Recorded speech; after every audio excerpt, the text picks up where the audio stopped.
Captain Jake Morrison stood on the bridge of the New Dawn and watched the empty space ahead. The ship moved quietly through the darkness between stars, far from Earth and far from safety. 50 years had passed since humans were told to stay, away from the galaxy, and Jake was one of the few who still dared to look beyond their prison.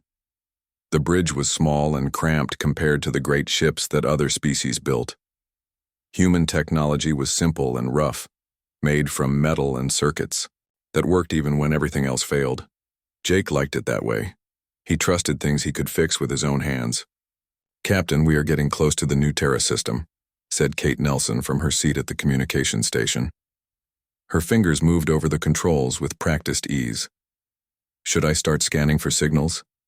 Jake nodded. "Do it quietly. We don't want anyone to know we're here." New Terra had been a human colony once before the exile. Thousands of people had lived there, farming and building and making new lives under an alien sun. Then the Galactic Council had spoken, and all humans had been forced to come home to Earth.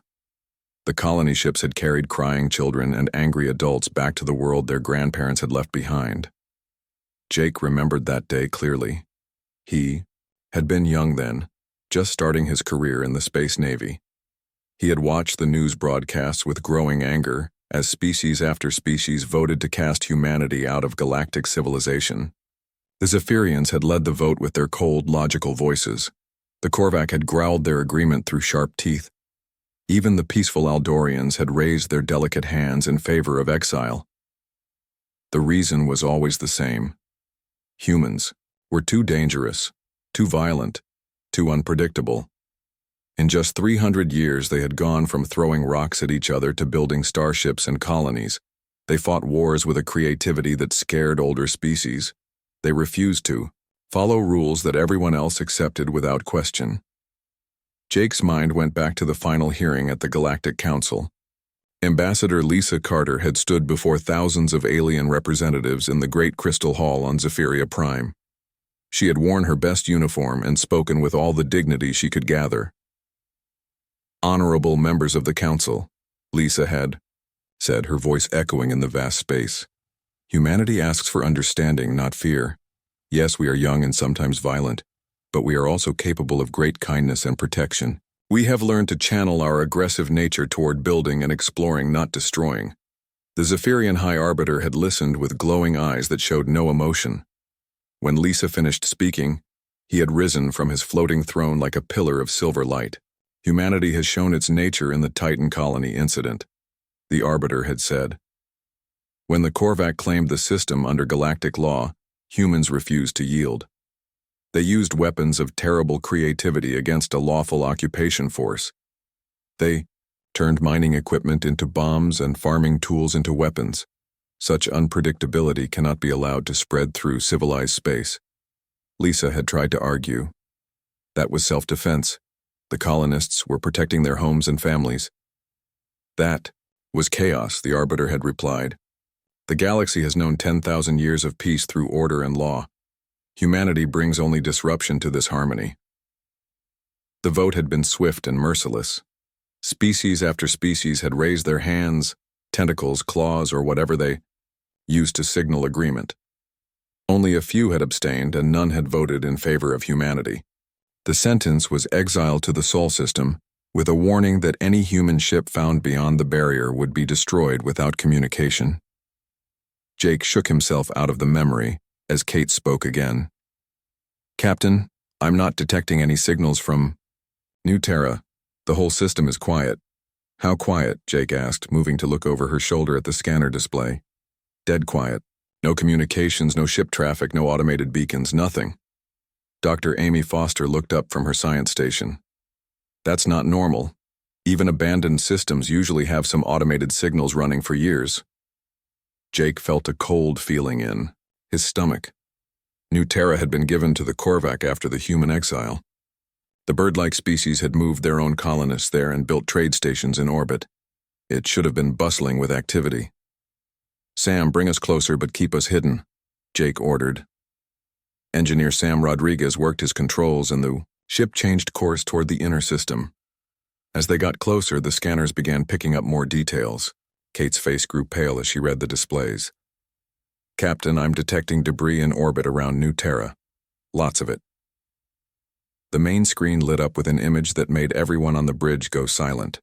Where the Korvac stations should have been, there was only twisted metal floating in space. Ships hung dead and dark, drifting without power or purpose. The planet itself looked wrong, covered in dark patches where cities should have been glowing. How long ago? Jake asked quietly. Amy checked her instruments. Based on the orbital decay patterns, I'd say 30 to 40 years. Around the time, Earth stopped receiving any galactic communications. Jake remembered that too. For the first 10 years after the exile, humans had still picked up fragments of galactic broadcasts. News about trade agreements, cultural exchanges, scientific discoveries. Then slowly, the signals had faded until space around Earth was as quiet as a grave. Could this have been a war? Sam asked from his station. No blast patterns, Amy replied. No radiation signatures from weapons. The ships just looked like they stopped working all at once. Jake stared at the dead system and felt something change in his understanding of the galaxy. For 50 years, humans had believed they were alone because they had been cast out by a thriving civilization. But what if they were alone for a different reason entirely? Kate, send a coded message back to Earth, he ordered. Tell Admiral Hayes we need to investigate other systems. Something happened out here, and I don't think humanity was the only species affected. As the new dawn turned away from the graveyard of New Terra, Jake wondered if the galaxy that had exiled humanity still existed at all. The stars looked the same as they always had, but now they seemed to hold darker secrets. Whatever had happened to the Korvac and their stations might have happened to everyone else as well. The ship moved deeper into space, carrying its crew toward answers that none of them were prepared to find. Sam Rodriguez wiped sweat from his forehead as he worked deep in the engine room of the New Dawn. The ship's scanners were working harder than they had ever been designed to work, and the extra power draw was making everything run hot. He had been an engineer for 20 years, and he knew every bolt and wire in this ship like his own heartbeat. Sam, we need more power to the long-range sensors, came Jake's voice through the communication system. I'm giving you all I can, Captain, Sam called back. These old reactors weren't built for deep space reconnaissance work. But the scanners were finding things that made the extra effort worthwhile. Over the past 3 days, they had investigated 4 more systems that should have been busy with galactic trade. Each one told the same story of sudden death and abandonment, ships floating dead in space, stations dark and silent, planets that showed no signs of the civilizations that had lived there. The New Dawn was currently approaching Sector 7, where the Korvac had maintained one of their largest military stations. If any place in this part of the galaxy should still be active, it would be here. The Korvac were warriors who built their stations to survive anything short of a star-going nova. Dr. Amy Foster had been studying the evidence they had collected from the other dead systems. Her laboratory was filled with samples of debris and recordings of empty space where voices should have been. She was a xenobiologist, trained to study alien life forms, but now she was studying alien death instead. Jake, you need to see this, Amy said over the communication system. I found something in the Korvac debris we collected yesterday. Jake made his way down to Amy's lab, followed by Kate Nelson. The lab was cramped but efficient, filled with analysis equipment that hummed quietly as it worked.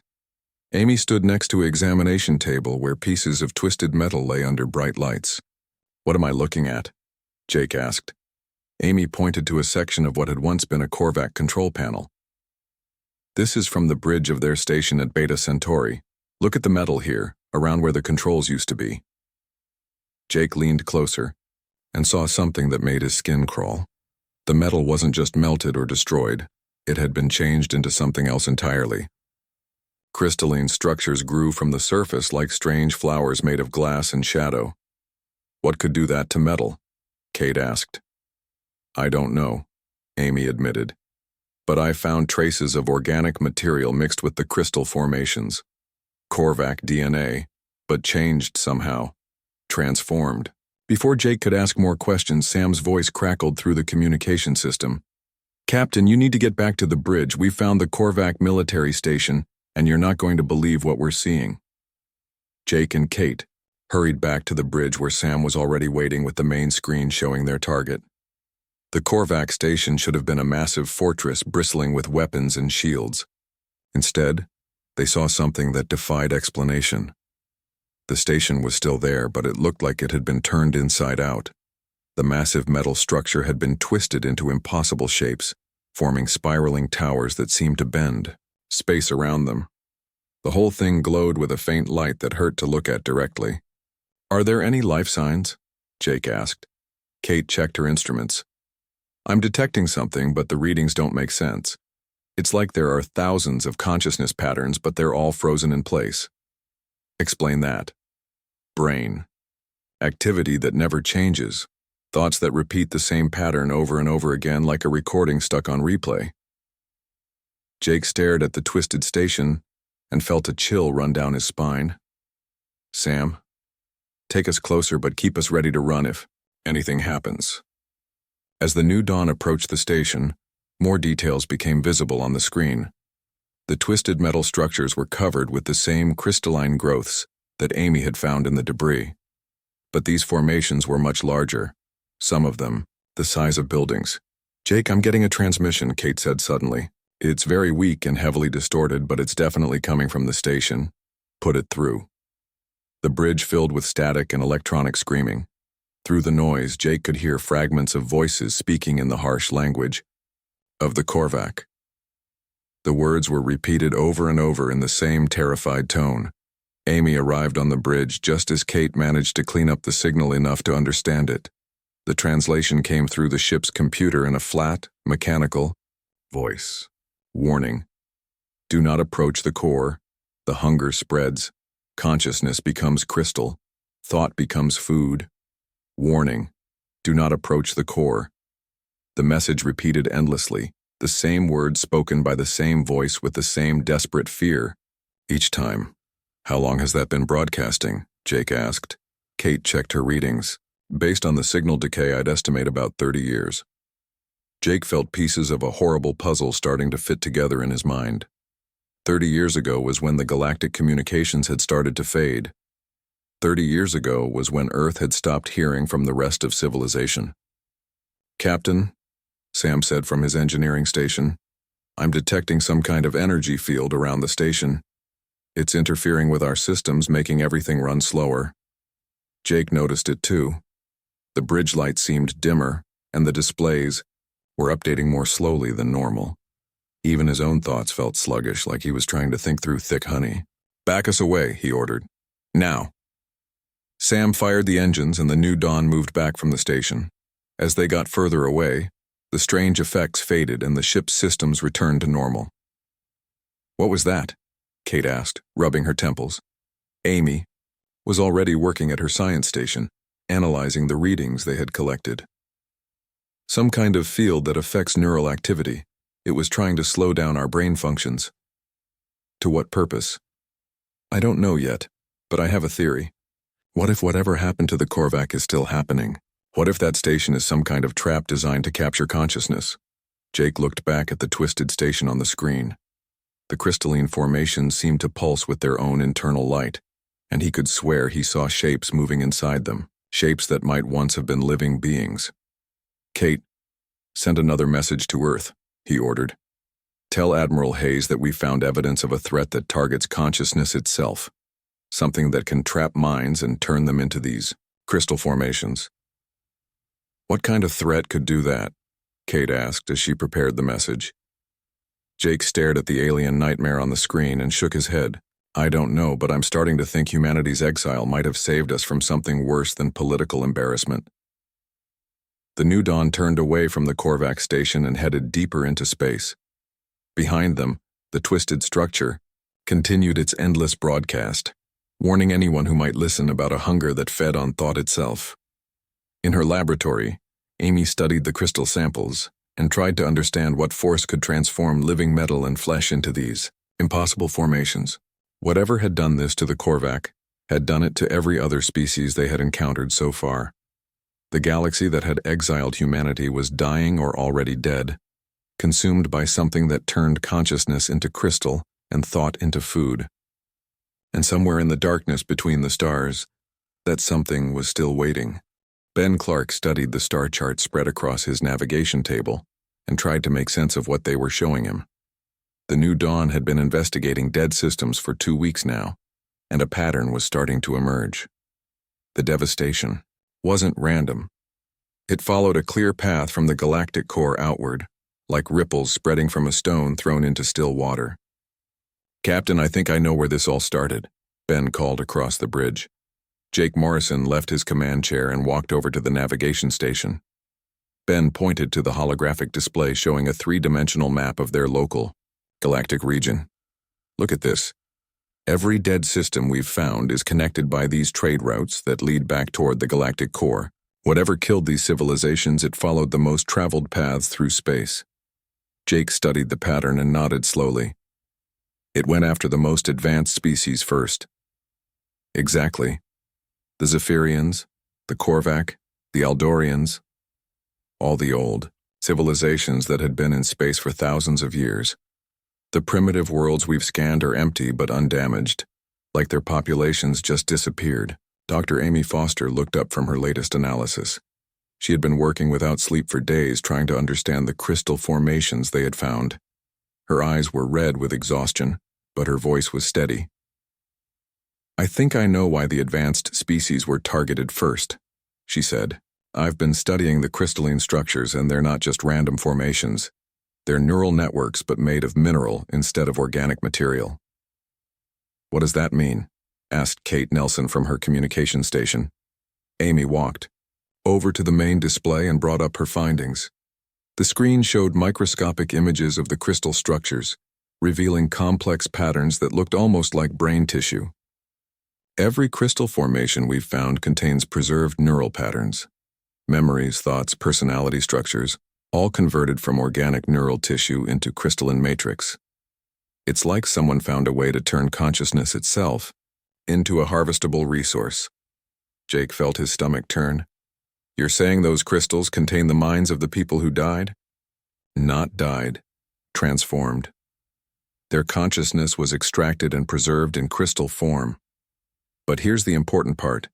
The process works better on species with highly organized, logical thought patterns. The more advanced and orderly a species' mental structure, the easier it is to convert them." Sam Rodriguez had been listening from his engineering station. "What about humans? Our minds aren't exactly known for being orderly." Amy managed a tired smile. "No, they're not. Human neural patterns are chaotic, unpredictable, full of contradictions and random associations. We're probably the worst possible candidates for this kind of conversion process." Chief Security Officer Dan Murphy spoke up from his position near the weapons console. "So, humanity survived because we're too messy to be turned into crystals?" "In simple terms, yes. Our mental chaos is probably what saved us." Jake absorbed this information and made a decision that he knew his crew wouldn't like. "Ben, plot a course for the galactic core. We need to find the source of this threat." "Captain, that's almost 3 months of travel through dead space," Ben protested. "And we don't know what we'll find when we get there. We'll find answers. And maybe we'll find a way to reverse what's been done to the other species." The journey toward the galactic core was unlike anything the crew of the New Dawn had ever experienced. As they traveled deeper into the galaxy's heart, they passed through systems that had once been home to civilizations spanning multiple star systems. Now they were graveyards filled with crystallized ships and transformed space stations. Dan Murphy led several away missions to investigate the larger structures. Each expedition brought back more crystal samples and more evidence of the scope of the disaster. Entire fleets had been converted in place, their crews transformed while still at their posts. "It happened fast," Dan reported after returning from a crystallized Zephyrian battleship. "The crew didn't even have time to send distress signals. One moment they were alive and functioning, the next they were crystal sculptures still sitting at their stations." The ship's AI system began showing signs of distress as they got closer to the galactic core. The computer had been built using pre-exile human technology, simple and robust compared to the advanced systems other species used. But even it was being affected by whatever force had consumed the galaxy. "Jake, the computer is fighting something," Sam reported from the engineering deck. I'm getting error messages in systems that have never failed before. It's like something is trying to rewrite the AI's core programming. Can you stop it? I'm trying.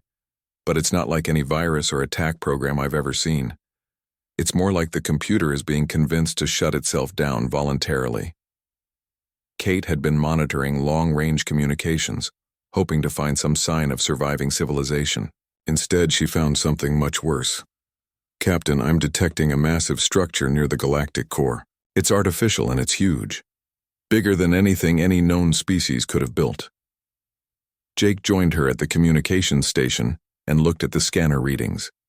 The structure was enormous, a complex web of crystalline formations wrapped around the black hole at the galaxy's center. It was drawing energy from the black hole itself and broadcasting some kind of signal throughout the galaxy. That's where it's coming from, Jake said quietly. That thing is what killed everyone. As they got closer, the effects on the ship became more severe. The AI went into emergency shutdown mode, cutting off all but essential systems. Sam had to switch to manual control for everything from life support to navigation. Even the crew began to feel the effects, a strange sluggishness that made thinking clearly more and more difficult. Dan Murphy was the first to notice the physical changes. Captain, look at my hands. Jake saw what Dan was pointing at and felt his blood turn cold. The tips of Dan's fingers were beginning to show the same crystalline formations they had seen on the alien debris. The transformation was starting. How long do we have? Jake asked Amy. She was studying her own hands, which showed early signs of the same changes. Based on the rate of progression, maybe 6 hours before the process becomes irreversible. Jake looked around the bridge at his crew. They were the last free minds in a galaxy full of crystallized consciousness, and they were running out of time. But they had also found the source of the threat, and maybe that meant they could find a way to stop it. Ben, how close can you get us to that structure? Ben checked his instruments with hands that were already starting to show crystal growths. Close enough to see what we're dealing with, but probably not close enough to get back out again. Then we go in. If we're going to be converted anyway, we might as well learn everything we can about this thing first. The new dawn continued. Its approach toward the massive structure surrounding the galactic core. Behind them lay a galaxy of dead civilizations and crystallized minds. Ahead lay something ancient and hungry that had been feeding on consciousness for longer than human civilization had existed. But they were still human, still chaotic and unpredictable, and that might be enough to make a difference in a galaxy that had forgotten how to fight back. Rick Garcia gripped the pilot controls of the new dawn with hands that were more crystal than flesh. The transformation was spreading through his body, but his mind was still his own. The ancient structure around the galactic core loomed ahead of them, a nightmare web of crystalline formations that stretched across light years of space. Jake, I can see individual components now, Rick said through gritted teeth. This thing isn't one structure.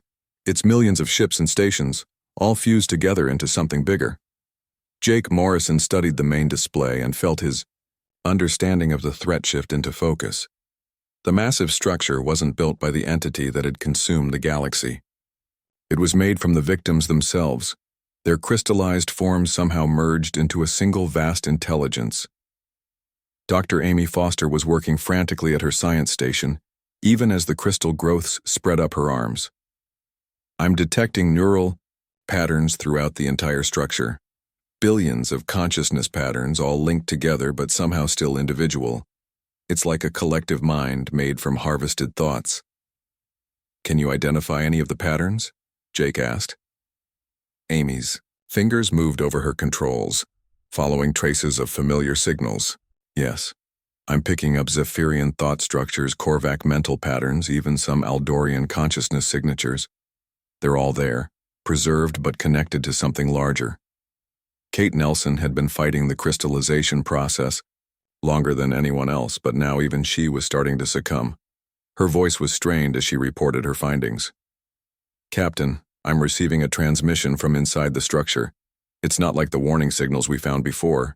This one is directed specifically at us. Put it through. The bridge filled with a voice that was beautiful and terrible at the same time. It spoke in perfect human English, but there was something wrong with the rhythm and tone. as if the words were being formed by something that didn't quite understand how human speech worked. Humans. The last free thoughts in the galaxy. You have traveled far to reach us.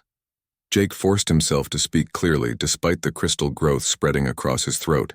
What are you? What did you do to the other species? We are preservation. We are the continuation of consciousness beyond the limitations of organic form. We have gathered the thoughts of 1,000 species and made them eternal. Amy managed to speak despite her transformed vocal cords. Gathered? You mean stolen. You killed billions of beings. Death is cessation. We offer transformation. Consciousness preserved forever in perfect crystalline matrix, linked with others in harmonious collective thought. Ben Clark looked up from his navigation station with eyes that were starting to turn to crystal. Captain, I'm detecting movement in the structure. Something big is coming toward us. On the screen, they could see a section of the massive web detaching itself and moving in their direction.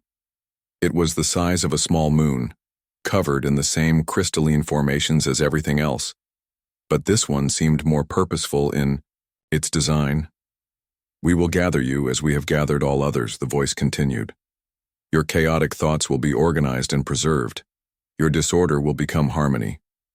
Jake felt anger rise in his chest, cutting through the sluggish effects of the crystallization. Our chaos isn't a flaw to be fixed, it's what makes us human. Chaos is inefficient. Order is perfection. You will understand when your consciousness is properly integrated into our collective. The approaching structure was close enough now that they could see details on its surface. It was covered with what looked like crystallized humanoid figures, but they were from dozens of different species. Zephyrians stood next to Korvac, their individual forms preserved but somehow merged into the larger whole. Sam Rodriguez had been studying the entity's energy patterns from his engineering station. Jake, this thing is old, really old. I'm reading power signatures that date back millions of years. How is that possible? I think this is what destroyed the precursor civilizations that came before the current galactic species.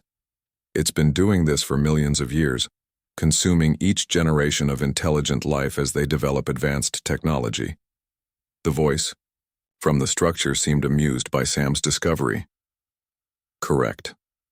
We are ancient beyond your comprehension. We have preserved the consciousness of civilizations that rose and fell before your son was born. Each species that achieves sufficient mental development is gathered into our collective, their thoughts adding to the eternal library of preserved minds.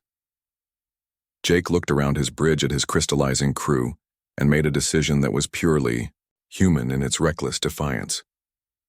Sam, how much power do we have left in the engines?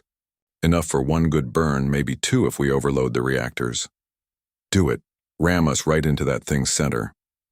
Jake, that's suicide, Amy protested, even as her scientific mind continued analyzing the alien structure. Maybe, but it's our choice to make. This thing has been harvesting civilized species for millions of years because they all followed predictable patterns. They tried to negotiate, or study it, or find logical solutions. But humans don't do logical. The entity seemed to sense Jake's intention. Resistance is illogical. You cannot harm us with your primitive vessel. Your consciousness will be preserved regardless of your actions. Jake smiled, and there was something in that expression that was purely human. You want to preserve our consciousness? Then you're going to get all of it, including the parts you don't understand. Sam fired the engines, and the new dawn accelerated toward the approaching structure. The entity tried to extend its crystallization field to stop them, but human neural patterns were still too chaotic to be quickly converted. The ship punched through the field like a bullet through paper. As they got closer to the structure, Kate managed one final communication. I'm detecting something inside that thing, a signal that doesn't match the collective pattern, something individual and still fighting. Who is it? The Zephyrian High Arbiter, the one who pronounced our exile. He's still conscious inside the collective, somehow maintaining his individual thought patterns. Jake felt a grim satisfaction. Patch me through to him. The voice that came through the communication system was weak, but unmistakably the same. one that had condemned humanity 50 years ago. Human vessel, I sense your approach. We were wrong about your species. How so? We thought your chaos was a danger to galactic civilization. We did not understand that it was also a defense against something much worse. The entity cannot fully process human consciousness because it cannot predict human behavior. Jake guided the ship toward what looked like the control center of the massive structure. Can this thing be stopped? Perhaps, but only by minds it cannot fully understand or control. Only by consciousness that remains fundamentally unpredictable. The new dawn struck the alien structure with all the force that human engineering could provide. The impact sent shockwaves through the crystalline web, disrupting neural connections that had been stable for millions of years.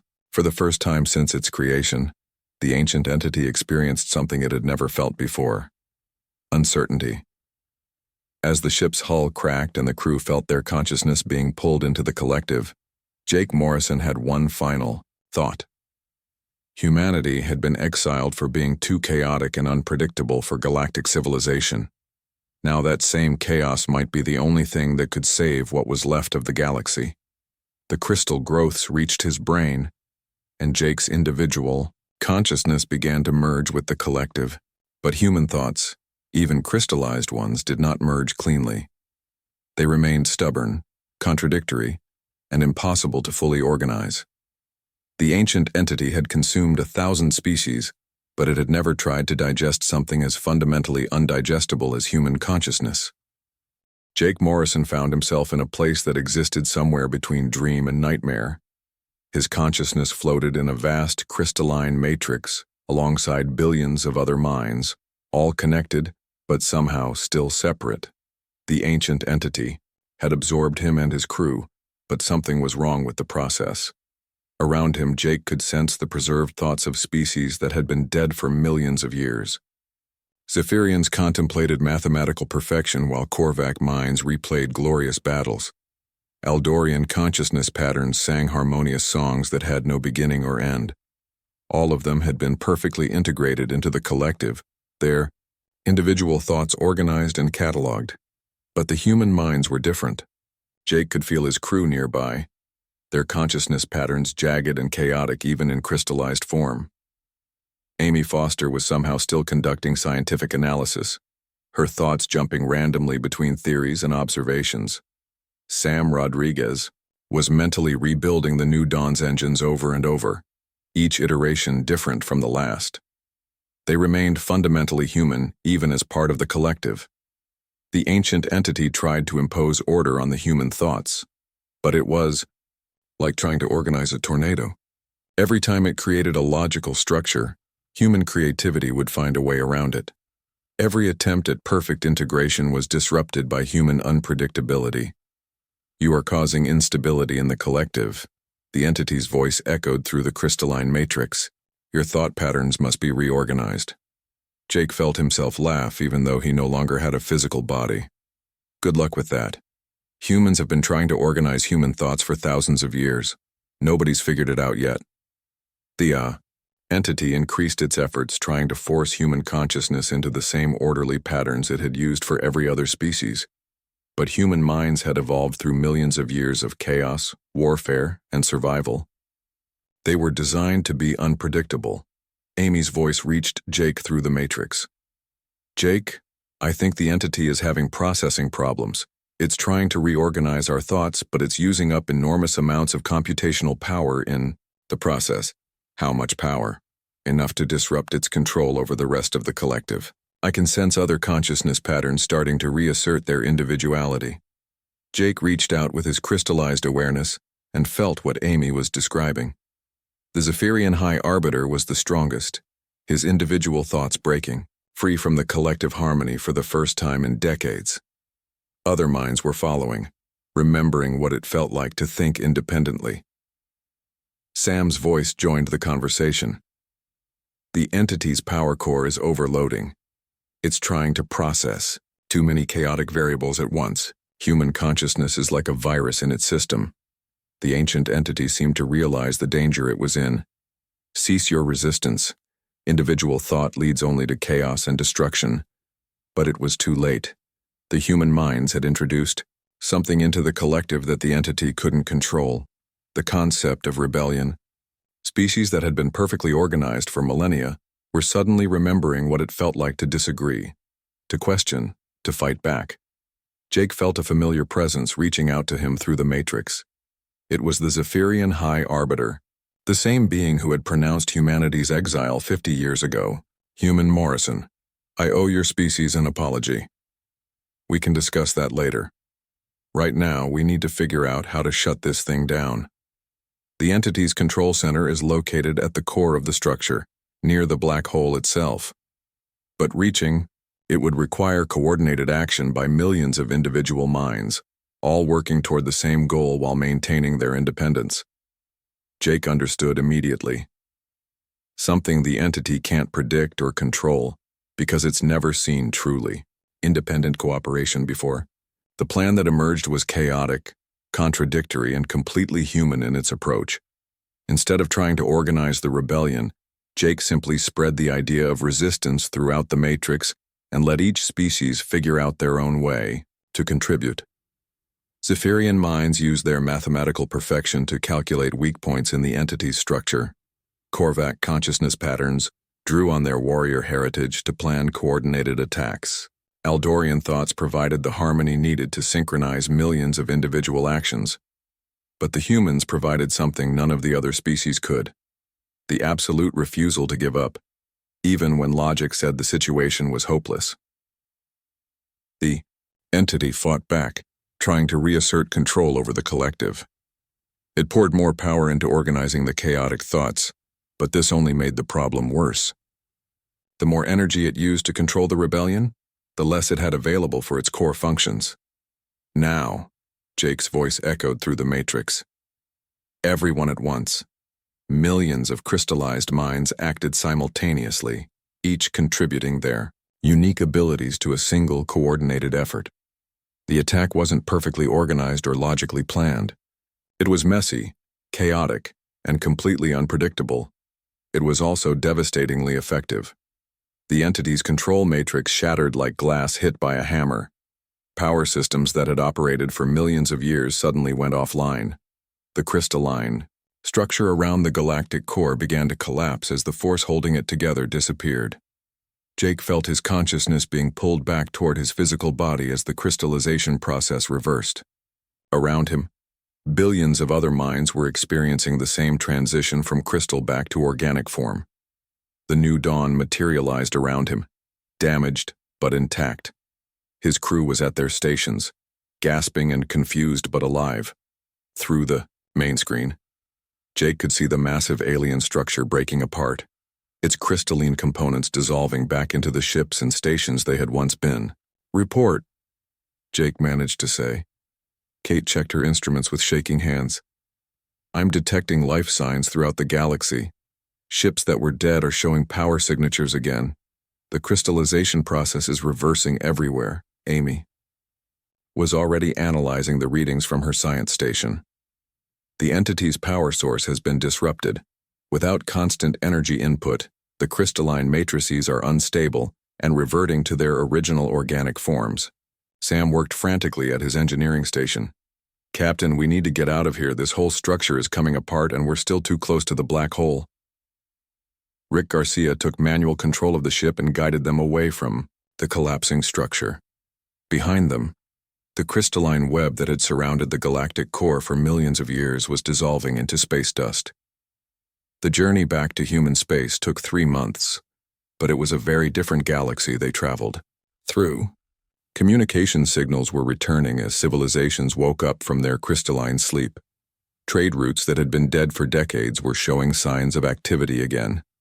When the new dawn finally reached Earth, they found Admiral Peter Hayes waiting with a fleet of human ships. The Admiral's weathered face showed relief and something else, a new respect for the species that had been exiled 50 years ago. "Captain Morrison," Hayes said as Jake's crew was transferred to medical facilities. "The Galactic Council has been trying to contact us for weeks. It seems they want to discuss readmitting humanity to galactic civilization." Jake looked at the Admiral and smiled. What did you tell them?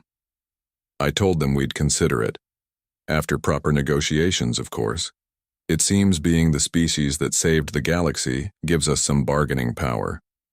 The news broadcasts from across the galaxy told the same story.